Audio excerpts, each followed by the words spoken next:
everyone. So today for Mental Health Week, we're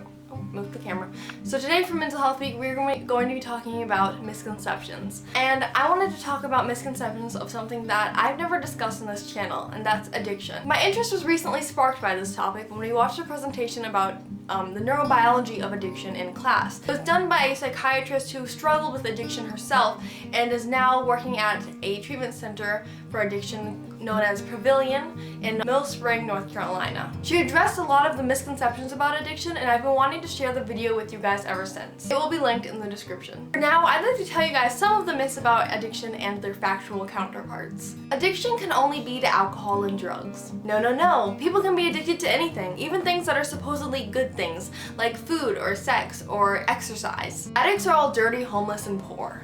No. An addict can be homeless, but many are actually well-accomplished professionals. They could be completely well-groomed, but still addicted. 10 to 12% of Americans have an addiction, and not all of those people are homeless. For instance, the psychiatrist who did the presentation was a successful psychiatrist when she was addicted. She knew the signs of it, but she couldn't stop by herself. To overcome addiction, you just need willpower. The truth is, addiction is caused by a chemical deficiency. That's why many people can try alcohol and drugs and never get addicted. 7% of American adults have an alcohol addiction. However, 88.6% adults in America have tried alcohol, according to the National Institute of Health. The people who got addicted were the ones who had the initial deficiency. Once they took the drug that fulfilled that deficiency, that's when the addiction started. Addicts often go through their whole lives feeling that they're different. Then when they take the drug or engage in the activity, they finally feel like everyone else. That's why they want to keep going back. And biologically, the addict's brain wants to supplement again. People struggling with addiction don't just need willpower, they need therapy to get better.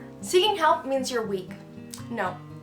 Never say that to people, first of all. Second of all, as I just mentioned, addiction makes physiological changes in the addict's brain. Therapy is required to change their brain back.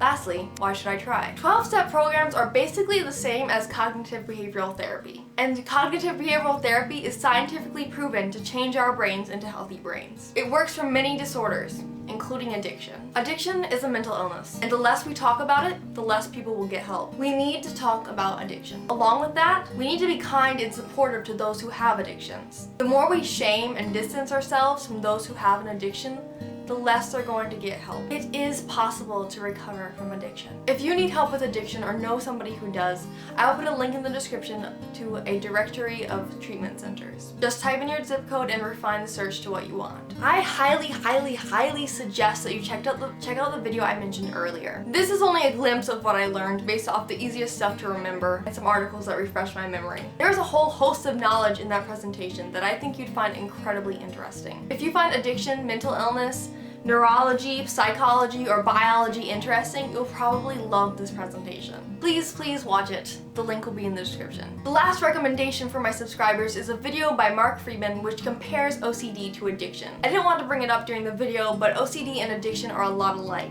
Mark Friedman's video shares that fact beautifully. Thank you guys for watching, and have a happy Mental Health Week. By the way, this week for Mental Health Week, we are raising money for the National Alliance on Mental Illness, NAMI. This is a cause like Kristen, the creator of Mental Health Week, is actively involved in. So if you feel like donating, you can go click the link in the description below. Bye!